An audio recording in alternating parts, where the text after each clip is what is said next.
잠깐! 영상에 대한 질문 또는 이 마케터를 더 알고 싶다. 더보기란 혹은 고정 댓글 참고해주세요. 네, 여러분 안녕하세요. 저는 AMPN 글로벌 퍼포먼스 마케터 황진우 대리라고 합니다.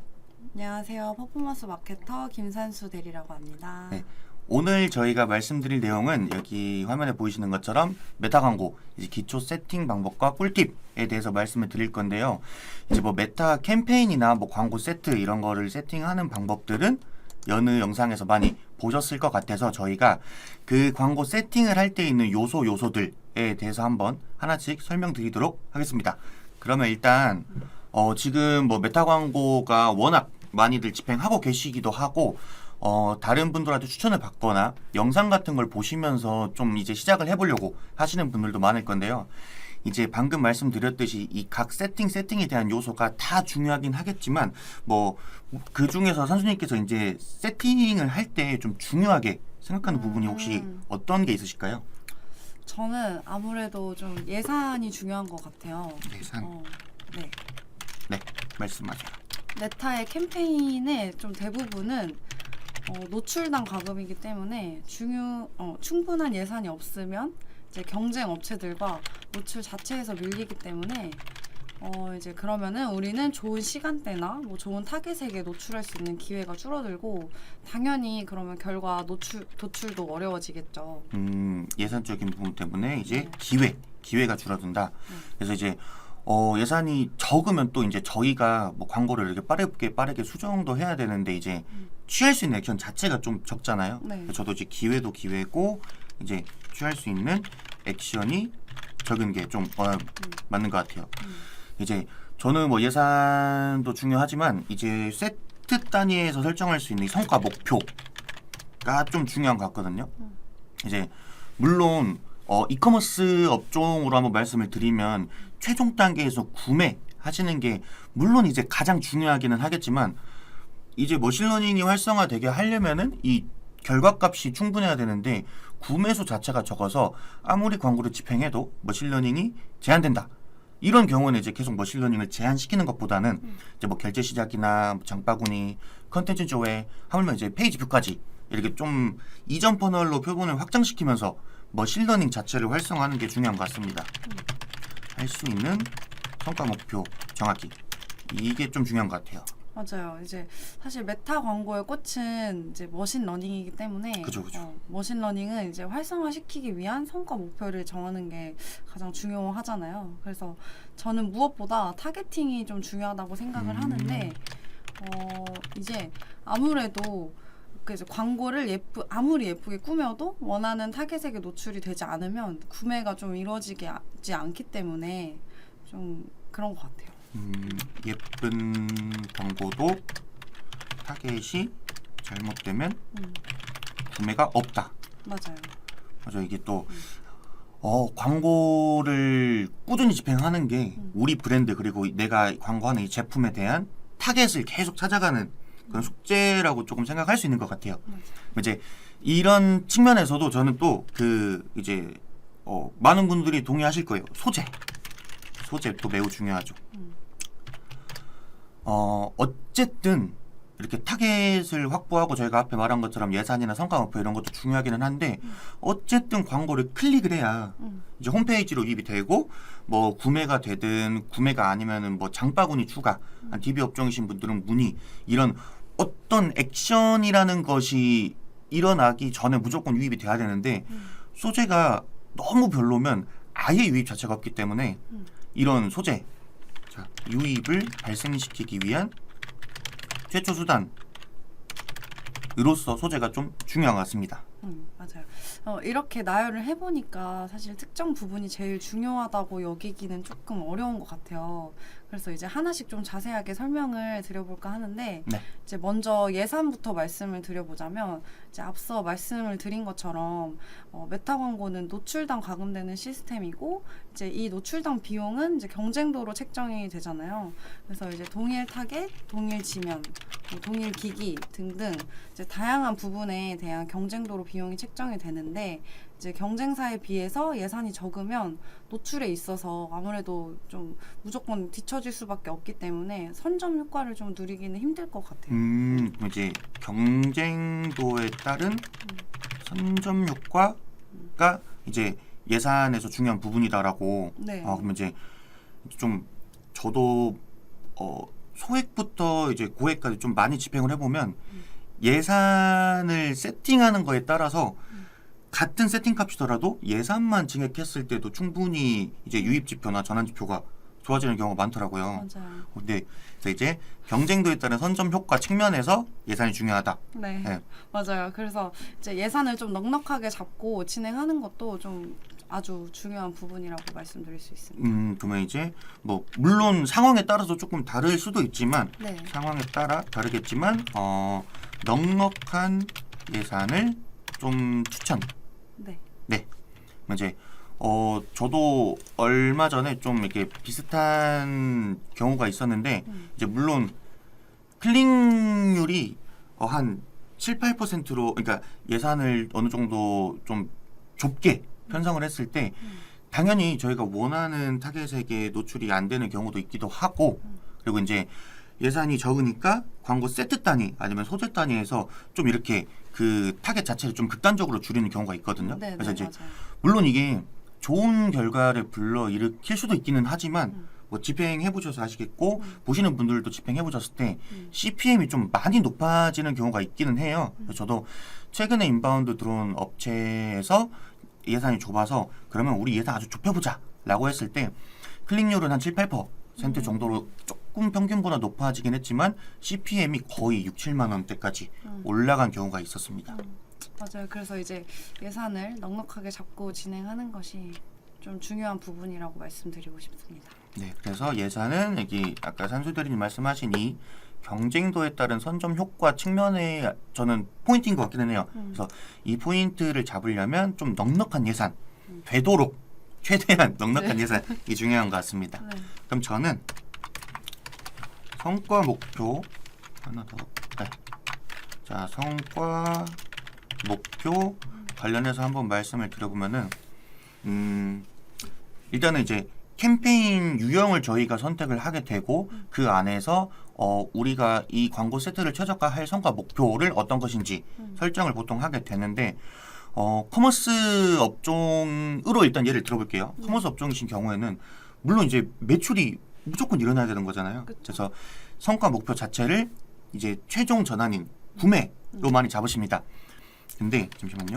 이커머스 업종은 성과 목표가 거의 이제 구매일 텐데 이게 당연히 구매로 성과 목표를 잡고 그 목표 볼륨이 어느 정도 챙겨진다면 너무너무 좋겠지만 브랜드 런칭 초기이신 단계 이제 분들이나 아니면은 제품을 새롭게 출시해서 이 제품 라인, 이 제품 카테고리에 대한 우리 브랜드의 데이터가 없거나 이 잠재 고객 데이터 아니면은 좀 예산이 적은 게 아무래도 좀 경우가 많으시겠죠. 그래서 그런 경우에는 아무리 광고를 잘 집행하고 오래 집행해봐도 머신러닝을 활성화시킬 만한 충분한 구매 볼륨을 못 가져오시는 경우가 많아요. 그래서 좀 며칠 돌리다가 또 그 머신러닝 기준 결과값이 안 돼서 제한되고 또 다시 세팅해도 어차피 제한되고 계속 그렇게 반복하시는 분들이 좀 많더라고요. 예.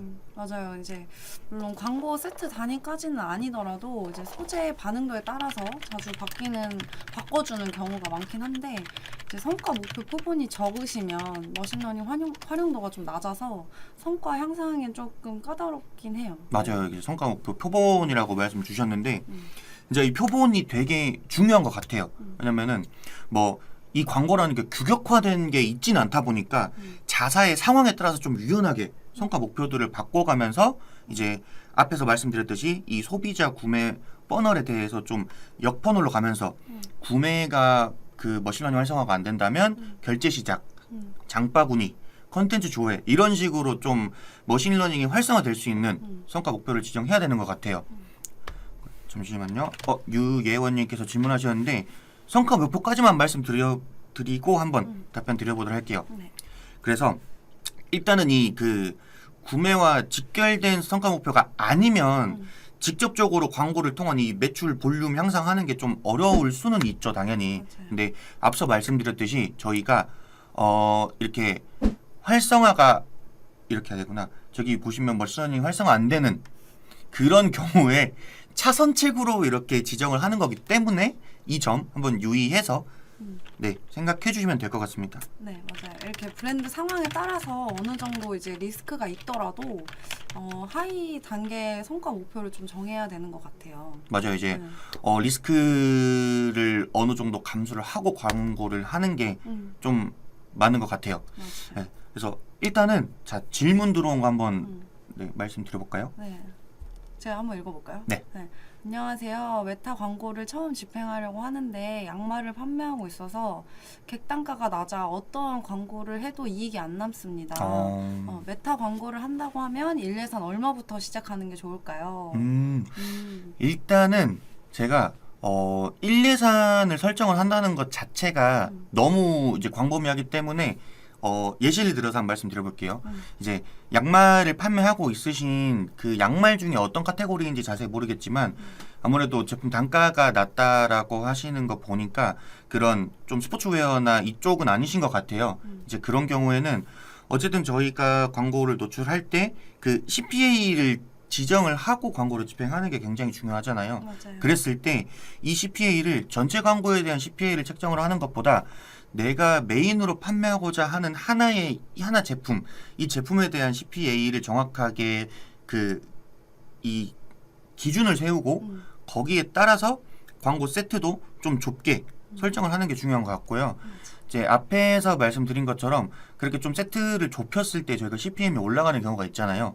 그랬을 때 이 CPM보다는 1, 2예산이 높아야 되는 것 같아요.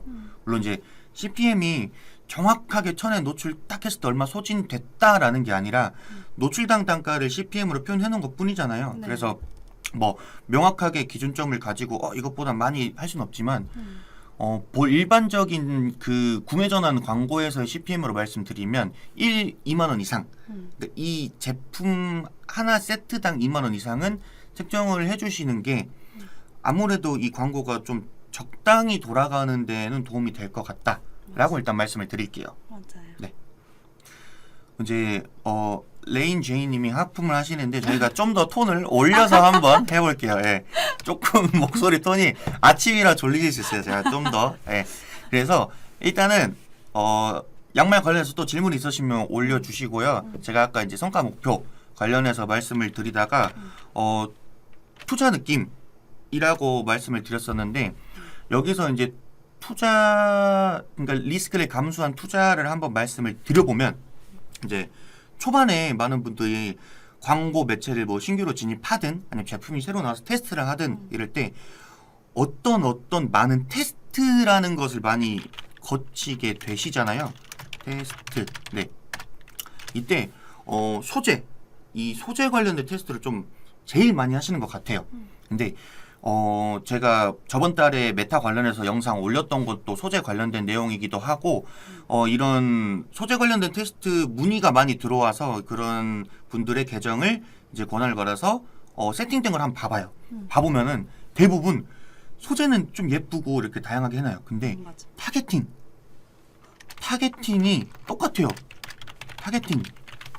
맞아요. 그러니까 거의 연령 정도만 나눈 정도? 그래서 기타 타겟팅들은 좀 이렇게 비슷하게 맞아요. 설정하신 분들이 되게 많더라고요. 맞아요. 사실 타겟팅은 뭐 저희도 그렇게 막 정답이 없기 때문에 네. 뭐 쉽진 않은 것 같아요. 맞아요. 이게 저희도 그러니까 이 브랜드가 광고하려는 제품이 저희가 이전에 집행했던 거랑 아예 똑같은 제품이 아니기 때문에 또 같은 제품이라 하더라도 원단이 좀 다르고 색깔이 좀 다르고 아니면 뭐 그 가격이 좀 다르다던가 아무튼 모든 요소가 다르기 때문에 모든 제품에 대해서 타겟팅을 다르게 잡아야 되는 것도 있잖아요. 네. 그래서 좀 어렵기는 해요. 그래서 이 타겟팅 정답이 없어서 매우 설정하기 어렵다. 그래서 이제 제가 이거 타겟팅을 좀 인구 통계적 타겟팅 그리고 홈페이지 타겟팅 그리고 매체 타겟팅 그러니까 데모그래픽, 홈페이지, 지금 저희 메타니까 메타 매체의 데이터 이렇게 나눠서 한번 설명을 드려볼게요. 그래서 자 1번 인구 통계적 데이터, 이건 이제 말 그대로 성별 연령, 광고 세트에서 설정할 수 있는 성별 연령이겠죠. 그래서 이제 이게 메타도 그렇기도 하고 뭐 구글 광고나 여느 DA 집행해 보시면은 이 성별 연령 데이터에 대해서 집계 안 되는 값 되게 많잖아요. 맞아요, 예. 맞아요. 이 집계 안 되는 값들을 물어보시는 분들이 많아요. 근데 이게 뭐 광고 플랫폼 자체에서 유실되는 데이터도 있고, 그리고 저희가 이제 쿠키 제한, 그리고 iOS 14.5 이슈 이런 것들에 의해서 집계 자체가 아예 안 되는 경우, 이런 것들이 좀 많이 있잖아요. 네. 예. 그래서 이런 유실되는 값이 있으나 있긴 하나, 제가 뒤에 말씀드릴 이런 타겟팅들에 비해서는 타겟팅의 적중률이 매우 높음이라고 일단 말씀을 드릴게요. 그리고 이렇게 성별과 연령에 딱 맞는 그런 소재를 사용하는 게 되게 중요하긴 하거든요. 그래서 뭐 예를 들어 제가 그냥 일반 패딩을 산다고 하더라도 그 패딩에 대한 소구를 나누긴 하겠죠. 그때 뭐 예를 들어 20대라고 하면은 대학교 관련된 내용, 그리고 사회초년생이 싸게 입을 수 있는 내용이라던가, 아니면은 여자친구 남자친구랑 커플로 입을 수 있는 내용, 이런 걸 속으로 사용했다면 만약에 40, 50대 분들한테 노출을 할 때는 뭐 요즘 우리 아이들이 좋아하는, 그래서 선물용으로 속으로 잡는다든지, 아니면은 등산 갈 때, 아니면은 모임 갈 때 내가 내 친구보다 예쁘게 입을 수 있습니다. 뭐 이런 좀 그 어른 개그라고 하죠. 그런 개그 스타일들을 넣는다든지, 이게 좀 연령 성별에 따라서도 분리해서 이렇게 타겟팅에 대한 소재를 설정하는 게 중요한 것 같습니다. 그래서 이 타겟팅에 따라 소재, 소구 모두 상이하게 설정하는 게 중요한 것 같고요. 그럼 이제 두 번째로 제가 아까 홈페이지 데이터를 했는데, 이제 이거는 다들 아시다시피 픽셀 관련된 그런 타겟팅 관련해서 한번 말씀드려볼게요. 네. 그래서 이제 여기 홈페이지 데이터부터는 좀 유실되거나 애초에 암호화가 돼 있어서 사용 못하는 그런 데이터들이 많은데요. 일단은 픽셀 간단하게 설명드리면, 이제 픽셀 코드를 홈페이지에 씹는 거잖아요. 이거를 잘 헷갈려 하시는 분들이 꽤 많더라고요. 그래서 픽셀이 메타에 심어져 있는 거 아니냐라고 하는데, 제가 픽셀 코드라는 것 자체는 저희 이 홈페이지에 심는 거예요. 그래서 픽셀은 홈페이지에 심는 데이터 주머니라고 간단하게 생각해 주시면 되는데, 이 픽셀을 활용하는 타겟팅은 메타 매체 안에서의 타겟이기 때문에 이 홈페이지 안에 발생하는 데이터랑 메타 안에 있는 데이터랑 당연히 차이가 있죠. 맞아요. 그래서 이 부분 한번 유의하게 생각해 주시고 들어주면은 좋을 것 같습니다. 그래서 이제 홈페이지에 있는 전체 트래픽에 비해 메타에 상주하는 저희 유저의 데이터가 적다면 픽셀 데이터 아예 못 사용하는 경우가 되게 많습니다. 잠시만요. 픽셀 데이터를 아예 못 사용하는 경우가 많음. 맞아요. 단적인 예로 이제 메타 타겟을 설정을 할 때 이제 1000명 미만이면 거의 사용이 어렵거나 아예 이용할 수 없다고 나오는 경우도 덜어 있어요. 네, 맞아요. 이게 제일 화나는 경우인데 저희가 타겟 설정하고 세트에 반영되기까지 저는 몇 시간 걸리더라고요. 그래서 세팅해놓고 지났는데 사용할 수 없다 그러면 그럼 나는 어떻게 해야 되지? 이제 예전에는 그런 생각도 많이 했거든요. 네. 근데 이제 어느 정도냐면 제가 비교적 최근에 집행하게 된 업체 중에 연매출은 한 100억 정도, 그리고 이제 자사물 월 순 방문자가 한 10만 대 정도의 업체가 있는데, 이 업체를 이제 특정 프로모션 기간 때 메타로 리타겟팅 돌리면 빈도가 한 4, 5까지도 올라가고 CPM은 7만 원, 뭐 많이 올라가면 7만 후반대 8만 원까지도 올라가는 경우가 있어요. 맞아요. 큰 업체들도 그런 경우가 있긴 하더라고요. 네, 이제 가끔씩 있으시잖아요. 네. 그래서 저도 이제 물론 이제 타겟 범위를 지정하는 거랑 그다음에 예산, 이 비용에 따라서 달라지기도 할 테고, 아니면 제가 방금 의류로 예시를 들었으니까 의류 같은 경우는 시즌이나 블랙 프라이데이 같은 이제 이슈에 따라서 달라지긴 하겠지만 타겟을 이렇게 핏하게 줄여서 진행하면 평균적으로 좀 이렇게 빈도도 많이 올라가고 CPM도 많이 올라가는 경우가 있더라고요. 그래서 이런 경우에는 이렇게 픽셀 데이터를 사용하는 이 뭐 유사 타겟이나 아니면 완전 맞춤 타겟을 사용했을 때 높은 CPM이랑 그다음에 높은 빈도로 인해 조회 후 결제 비용만 조회 후 결제 비율만 높아지는 경우가 많거든요. 네. 조회 후 결제 비율만 높아지는 경우 많이 발생. 이제 이거는 메타 이제 기어 설정에서 한번 확인해 보시면 되는데, 그러면 이제 실질적으로 이 광고를 누르고 들어와서 이 제품 이쁘다 하고 구매하는 비율은 적게 되고, 원래 이 브랜드를 알고 원래 이 제품을 사려고 했던 사람이 쓱 보고 그냥 구매했다 라고밖에 할 수가 없잖아요. 네. 그래서 이런 픽셀 데이터 유실되는 값도 많고 이 데이터가 충분하지 않을 때 활용하는 경우가 되게 어려울 수 있다. 그리고 이 볼륨이 적을 때는 이렇게 조회 후 결제 비율만 높아지는 아주 안 좋은 상황이 발생할 수 있다 라고 한번 말씀드려볼게요. 자, 그리고 세 번째, 마지막으로 저희가 이제 이 매체 데이터라고 했잖아요. 매체 데이터는 상세 타겟팅, 광고 세트 하위에서 설정할 수 있는 상세 타겟팅인데, 자, 상세 타겟팅 같은 경우는 그 여기 써져 있는 거 보이시겠지만 뭐 인구 통계적도 써져 있고 유저의 이제 관심사 그리고 행동 이렇게 세 가지 써져 있는데 그 많이 집행하시면서 세팅할 때 아시겠지만 저희도 정확하게 이 타겟팅에 대해서 메타가 어떤 걸 정의하는지는 알 수 없어요. 맞아. 이게 저희가 상세 타겟팅 중에 구매하기로 예를 들어보면은 뭐 지난주에 구매하기 버튼 누른 사람이라고 나와 있는데, 제가 이제 그 가장 이제 의류 업종을 되게 많이 하는데 가장 즐겨하는 상세 타겟팅이 온라인 쇼핑이거든요. 근데 이건 그냥 온라인 쇼핑에 관심이 있는 사람 이렇게 나와 있어요. 그러면 정확하게 제가 그 추석 기념으로 용돈을 100만 원을 받아서 일주일 사이에 온라인 쇼핑을 막 했어요. 근데 평소에는 아예 안 사는 사람이에요. 그럼 저는 온라인 쇼핑 타겟팅이 될까요? 이런 거를 정확한 기준을 알 수가 없다는 거예요.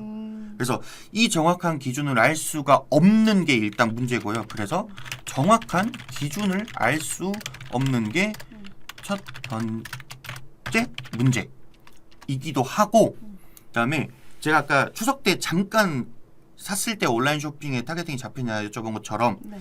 사람은 무조건 동일한 행동을 반복해서 하진 않아요. 이 동일한 행동을 반복하지 않는 불확실성으로 인해 좀 놓치는 데이터가 좀 많은 것 같습니다.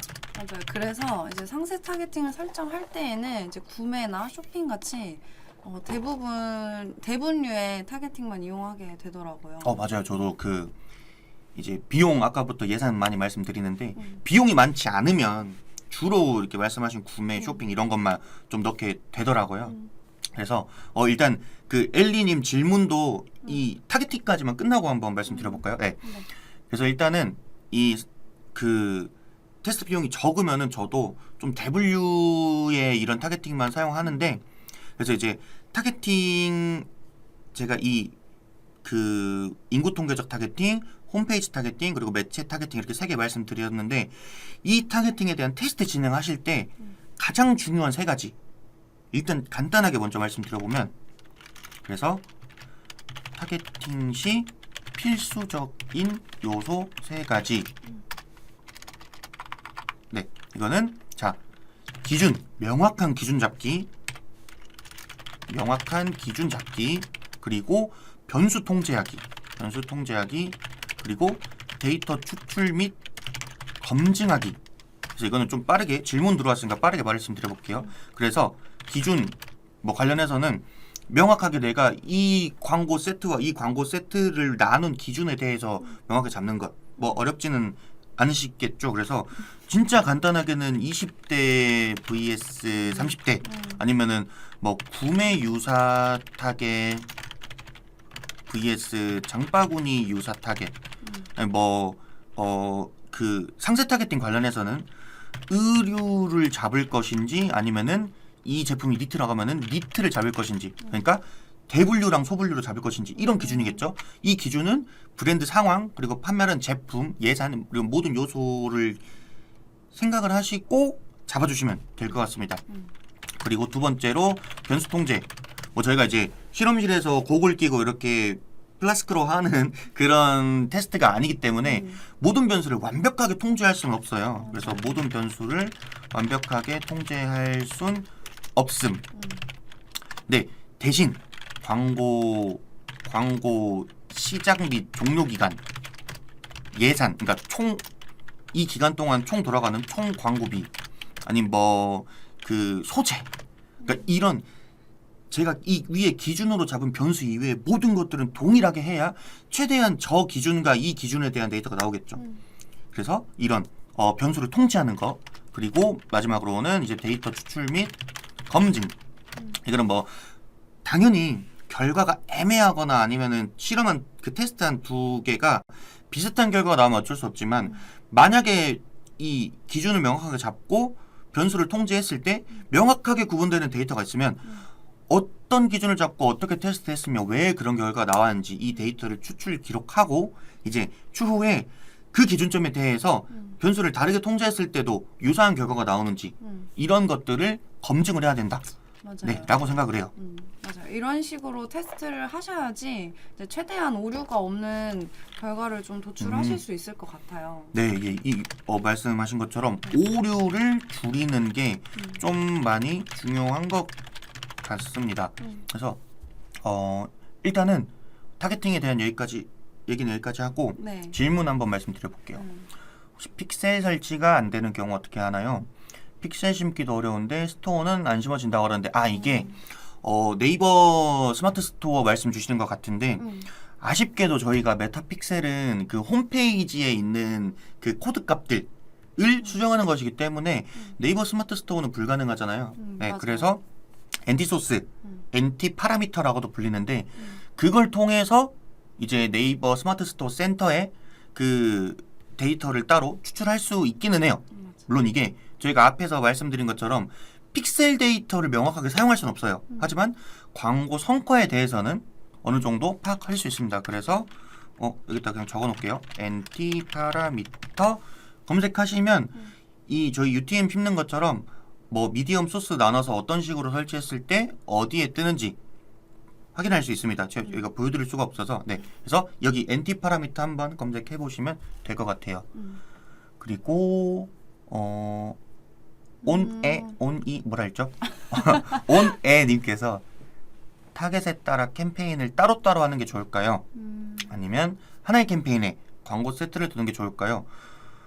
이거는 제가 최근에 똑같은 질문을 받아서 제가 한번 답변 드려보면은 타겟이라는 걸 설정하는 것 자체가 광고 세트 단위에서 이제 하게 되잖아요. 네. 그 캠페인에서는 이 캠페인이 돌아가는 유형, 그러니까 전환, 뭐 구매 전환이나 장바구니 전환 같은 전환을 목표로 할 건지, 아니면은 뭐 빈도수 그리고 노출수 관련된 그런 그 노출 관련된 걸 유형으로 할 건지, 아니면은 기타 홈페이지에서 발생하는 트래픽들을 기준으로 할 건지 이런 것들은 캠페인 단위에서 설정하게 되고 말씀하신 타겟은 광고 세트 단위에서 지정하게 되기 때문에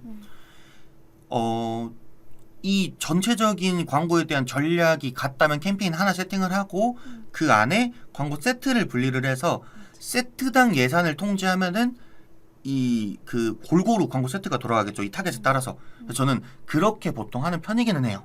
네. 그래서 이것도 간단하게 적어보면 광고 세트에 예산 걸어서 타겟 분리하여 진행으로 한번 적어보도록 하겠습니다.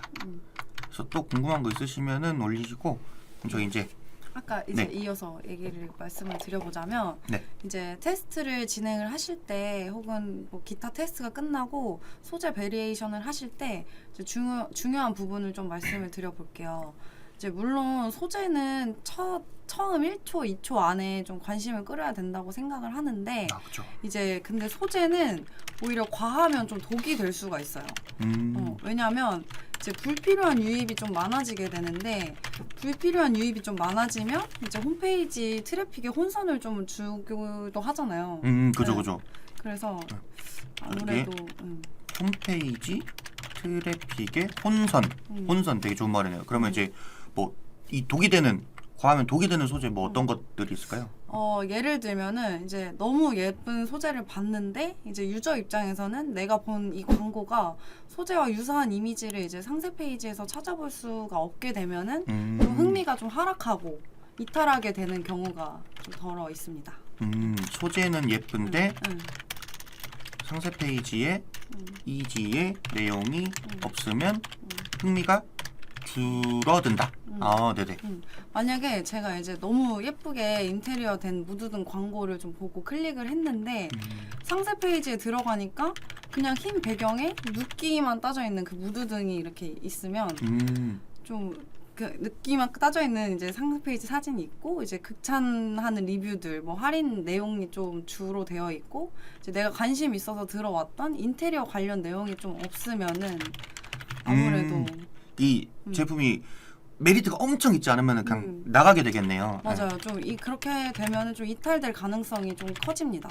그래서 두 번째로는 할인율이 최대 80%라는 광고를 보고 클릭을 했는데 이제 메인 제품은 15%밖에 할인을 안 하고 이제 서브로 파는 제품이 80% 할인을 한다. 그러면은 거짓말은 아니네요. 네. 맞아요. 거짓말은 아니긴 한데 이제 실질적인 니즈가 있는 제품이 이제 메인 제품이라면 이제 할인율이 내가 광고를 봤을 때 기대했던 할인율과 좀 차이가 있기 때문에 흥미를 잃고 좀 이탈할 수 있는 가능성이 높아집니다.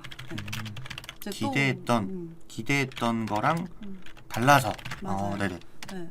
또 다른 예시를 좀 들어보자면 이제 요즘에 되게 많이 보이는 내용인데요. 쿠폰이 총 10만 원 지급이다. 뭐 이런 광고를 봐서 이제 클릭을 하고 들어왔는데 알고 보니까 5만 원 이상 구매 시에 만 원 할인, 뭐 10만 원 이상 구매 시에 2만 원 할인, 막 이런 식으로 이제 중복 사용이 불가능한 쿠폰 4개의 합이 10만 원인 경우가 좀 있어요.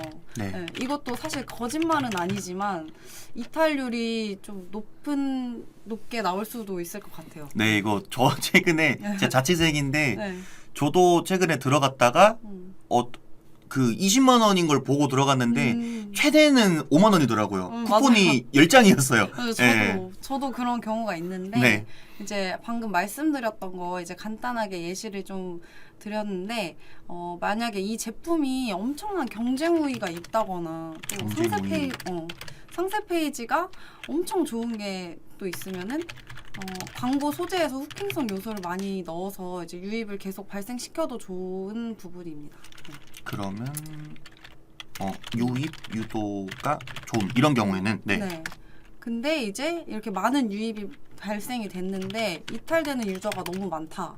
그러면은 메타 데이터나 뭐 GA 같은 거 툴을 좀 이용해서 데이터로 해석하는 단계에서 좀 혼선이 올 가능성이 좀 높아지겠죠.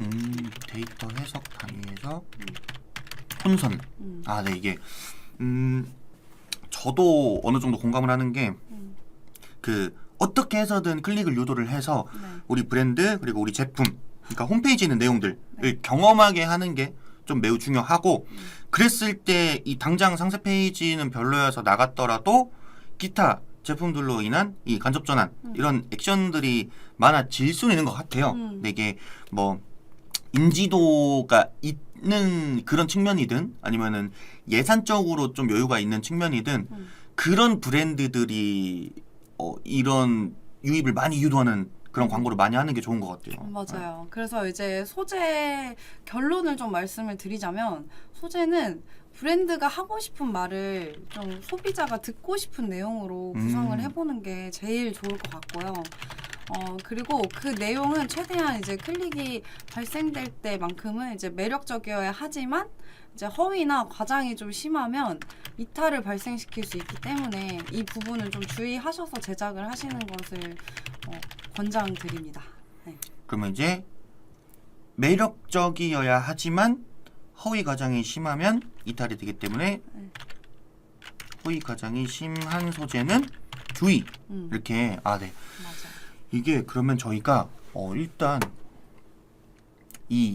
저희가 처음 말씀드린 것 자체가 메타 세팅 단위에서 설정할 수 있는 내용들을 이렇게 예산, 성과 목표, 타겟팅, 소재 이렇게 나눠가지고 말씀드려봤는데 한번 내용을 정리해 보도록 하겠습니다. 그래서 예산 같은 경우에는 물론 이 예산을 좀 제일 많이 어려워하시는 것 같아요. 왜냐면 당장 가용할 수 있는 예산이 적으면 당연히 그 구매 볼륨 자체도 적기도 하고 펼칠 수 있는 마케팅 전략이나 할 수 있는 광고 매체들도 적기 때문에 예산을 초반에 사용하시는 것도 굉장히 두려워하시고 신규로 예산을 편성하는 것 자체도 많이 두려워하시긴 하는데 이 매체마다의 특징을 파악하신 다음에 최소한의 예산, 즉 이 메타로 치면은 이제 노출당 과금인 특징인 이 메타 광고 특성상 저희가 선점할 수 있는 기회나 아니면 마케팅적인 활동을 할 수 있는 액션들이 충분할 정도로만, 그러니까 저희가 경쟁도에 따른 선점 효과를 가져올 수 있거나 마케터가 데이터를 보고 충분한 액션을 할 수 있는 정도는 최소한 확보를 해주셔야 마케팅이라는 활동이 되는 것 같습니다. 그래서 예산을 이렇게 한번 정리를 해보고요. 그 다음에 성과 목표. 성과 목표는 브랜드 상황에 따라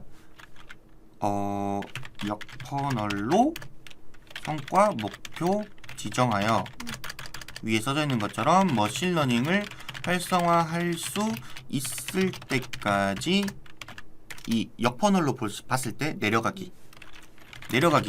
그래서 이 메타 광고의 꽃 머신러닝을 활성화할 수 있게. 네. 그래서 역퍼널로, 그러니까 볼륨이 큰 이 성과 목표를 점점 확장해가기 라고 할 수 있겠고요. 그리고 타겟팅은 아까 너무 길어서 간단하게 명확한 기준 잡고 변수 통제하고 데이터 추출 및 검증하는 타겟팅 테스트를 꼭 진행하기 라고 한번 간단하게 정리해보고요.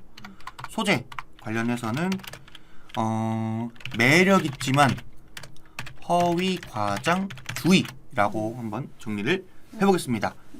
네, 그리고 지금 질문이 들어왔는데 제가 1예산 2만원으로 하려고 하는데 트래픽 1만원, 전환 1만원은 너무 애매할까요? 아까 양말 여쭤보신 분 맞죠? 네. 제 생각에는 2만원이라면 트래픽 광고는 최소한으로 하는 게 나을 것 같거든요. 왜냐면 제가 아까 말씀드렸듯이 보통 그 구매 전환 캠페인 집행하시면은 CPM이 한 15,000원에서 2만원대 정도 나와요. 근데 전환 캠페인의 예산을 1만원 책정하면 CPM보다 예산이 낮게 돼버리잖아요. 네. 그래서 최대한 전환 캠페인을 편성하되 만약에 트래픽 캠페인으로 그 소재 반응도를 보고 싶으신 정도면 하루에 2-3천원씩만 집행하셔도 좀 괜찮은 것 같아요. 네. 그리고 점심 메뉴 추천해달래요. 점심 메뉴 뭐 드시고 싶으세요? 네. 그래서 이제 네이버에 점심 메뉴 추천했을 때 뜨는 것들 마케팅겠죠라고 하시는데 그 추천이라고 검색했을 때 플레이스나 파워링크에 뜨는 광고들도 있어요. 이제 그 위치 기반에 따라 다르기는 한데 주로 맛집이 몰려 있거나 아니면은 그 회사 단지, 그러니까 상업 단지에서는 이런 플레이스나 파워링크가 조금 더 많이 뜨기는 하는 것 같아요. 그래서 그런 것들은 다 마케팅이고, 그 다음에 일반 블로그 리뷰들 같은 경우에는 이제 부가적으로 키우시는 거죠. 근데 그것도 어쨌든 넓게 보면 마케팅 활동이라고 볼 수 있을 것 같습니다. 맞아요. 네. 저희가 질문 하나 더 들어왔네요. 광고 돌아가는 중에 예산이라던가 광고 소재 일단 저 같은 경우는 머신러닝이 활성화가 되든 아니면은 제한되든 그때까지는 기다려보는 편이에요. 근데 제가 하루에 200~300만 원 정도 사용하는 분들 같은 경우에는 하루에도 그 머신러닝 활성화되는 결과값이 충분히 도출이 되거든요. 그러면 하루에도 2번씩 그러니까 아침에 바꿔놓고 저녁에 퇴근 전에 확인해서 다시 바꿔놓고 이런 경우도 꽤 있어요. 그래서 예산 같은 경우는 최대한 안 건드리시는 게 좋을 것 같고 소재는 너무 반응이 별로면 좀 단기간에도 바꾸는 게 좋은 것 같아요. 맞아요. 네. 그래서 저희가 일단 시간적으로 저희가 질문 조금만 더 받고 한번 끝낼게요. 그래서 그 전에 제가 최근에 비교적 최근에 그러니까 추석 광고 관련해 가지고 문의가 들어왔었던 게 있는데 그런 분이 계셨어요. 우리가 메타 광고를 이렇게 하는데 왜 네이버나 구글에서 자사면 검색량이 안 늘어나냐라고 하시는 분이 있었거든요. 네. 근데 그분이 이제 그 축산 관련해서 추석 때 선물 세트 엄청나게 판매하시려고 메타 광고로 돌렸는데도 메타 광고에서 전화는 어느 정도 나오고 메타 광고에서 직접 홈페이지로 입되는 그건 많은데 왜 검색량이 적냐라고 하시더라고요. 근데 그거 아셔야 될 게 제가 방금 말씀드린 게 추석 관련한 선물 세트라고 했잖아요. 근데 이게 재구매 텀이 그러면은 추석 설 이렇게 2개라 하더라도 1년에 2번이에요. 그리고 제가 한번 구매했다가 다른 분들께도 선물을 한번 드려봐야겠다라고 해서 검색해서 들어가는 경우가 있겠지만 비교적 그런 경우가 적죠. 네. 왜냐면 만약에 추석 한 달 전이어서 부모님께 선물 드리려고 한번 광고 보고 들어 샀는데 갑자기 지인이 그 사이에 또 생겼어요.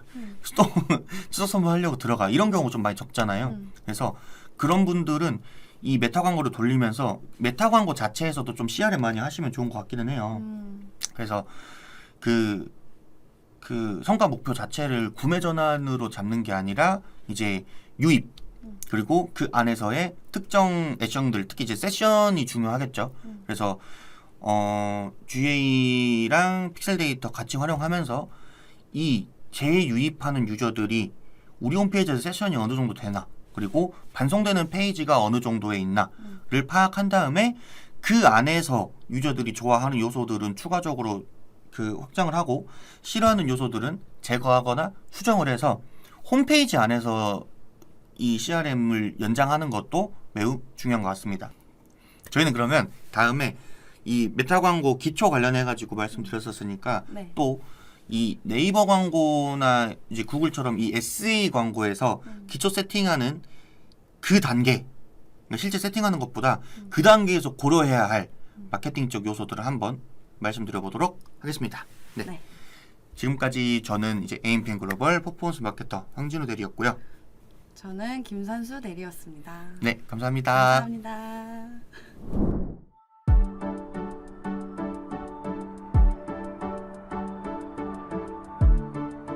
구독과 좋아요는 컨텐츠 제작에 힘이 됩니다.